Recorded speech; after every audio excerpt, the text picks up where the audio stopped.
Don't worry about it. I have a whole other metaphor I'm going to just spring on you right now. Be nice to the goose. Notice? See what it's doing? By the way, this is my PowerPoint skills. What do you think? Pretty good? Yeah, thank you. Thank you.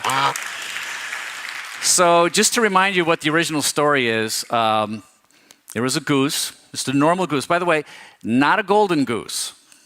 So when people say the golden goose, it's wrong. It's just a regular goose.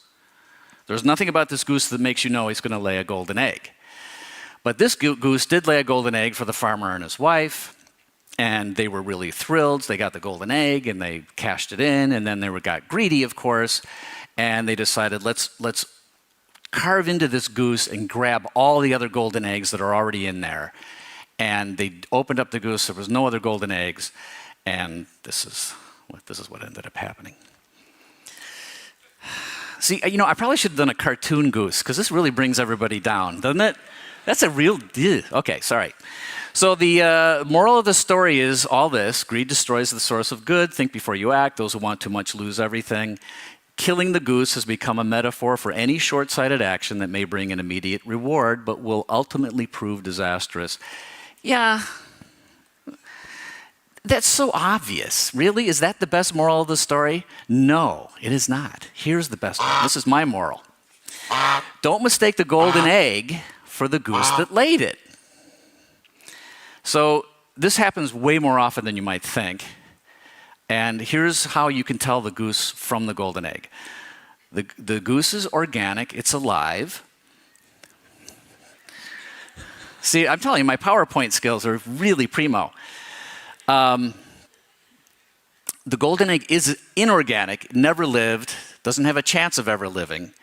So if you end up being nice to the golden egg, it's sort of like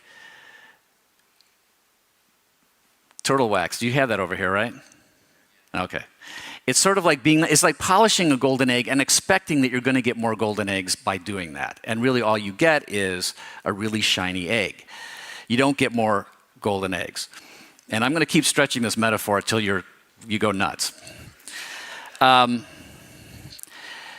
Corporations, which are filled with the exploiter types, who I still love because, like, none of us this wouldn't be happening if it wasn't for the business types and the corporations. But that's mutual, back and forth. But corporations tend to mistake the egg for the goose, and when they do that, they give us this.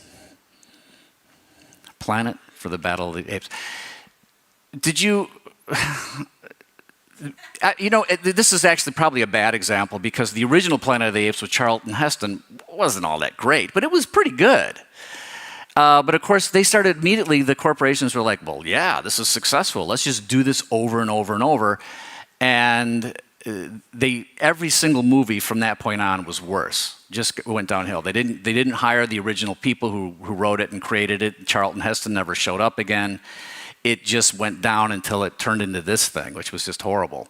If you've ever seen it, it's just ridiculously horrible. But corporations do that all the time. They just beat franchises to death. And I don't know any examples that I can give off the top of my head.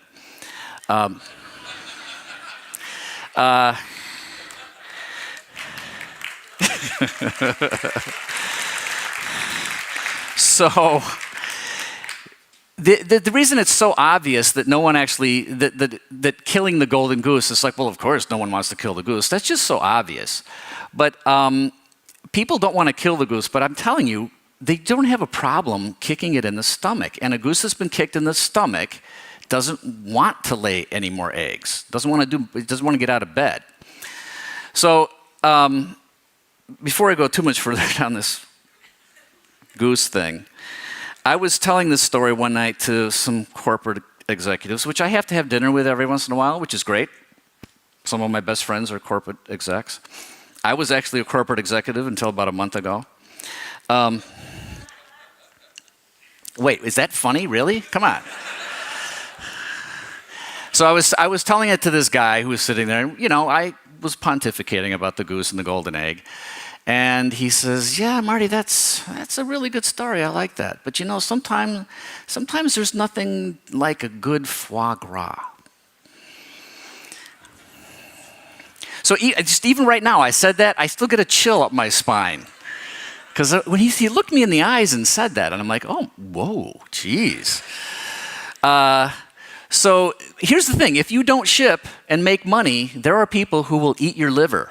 So just remember that. And that could help you stay creative, by the way. It's just a thought. So all right, let's get back to the goose one more time. Geese look the same. All geese look the same. They're annoying. So the most important thing is to pay attention to the eggs they lay. All right? So if they lay a golden egg, that's the goose you want to be nice to. I mean, you can be nice to everybody, but I mean, seriously, if you want to have a good creative collaboration, find people who are doing something that's great. And by the way, being nice to the goose is easy. It doesn't take much. I looked this up on the internet, so I know how to take care of a goose now. All you need to do is like build a little place for them, like a lean-to, place to get out of the rain. They're not super smart, but they'll get out of the rain. And they're cheap to take care of. They eat grass. I mean, how easy is that? So it's sort of like feeding developers pizza. I don't know if there's a connection there, but let's pretend there is. So you're probably saying to yourself, wait a minute, if geese that lay golden eggs are so special, is nice? Is that all you need to be, is nice? Like, you're probably asking me, that can't be everything. You should be nurturing and mentoring and pampering and loving the goose, right? Because they're making golden eggs. And I say, no, that's not true. Just be nice, because it's just a little bit better than being neutral. Just be a little bit nice, and you're shocked at how good the returns are on that. But what we end up doing is we're mean. And we don't kill, we just are mean. And each of us can be mean, and we're usually mean to our own inner goose. Inner goose, remember that one, right? Okay. Yeah, your inner muse. I call it my inner goose because I decided to do that. But like, how many times have you had a little spark of an idea and then you're like, oh, that's dumb? I've probably done it a lot more because I have a lot of really dumb ideas. But how many times are you in a room or somebody comes to you and says, hey, I was thinking blah, blah, blah. And you're like, I don't know. Yeah, that's kind of, that doesn't do anything for me. Like, give people a chance.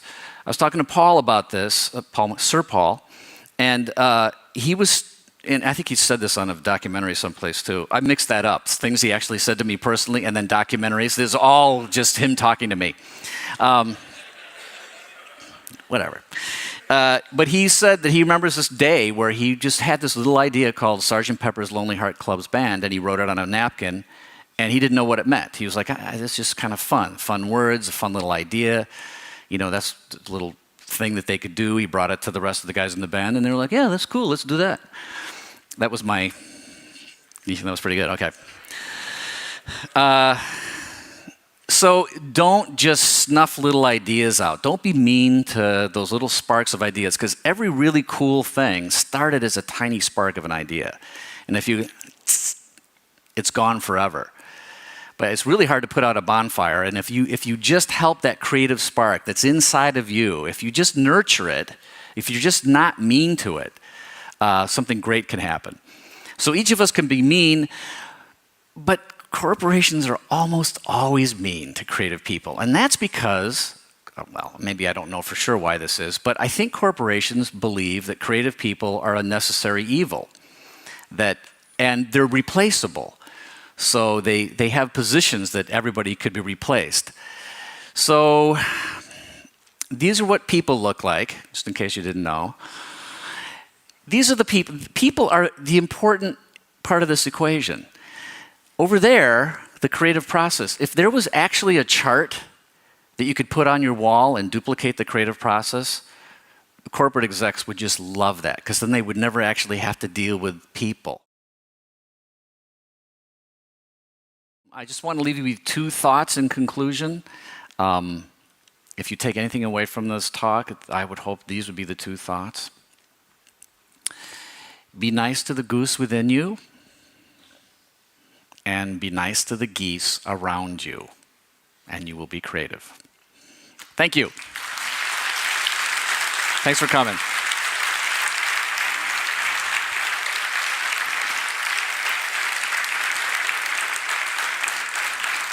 Thank you.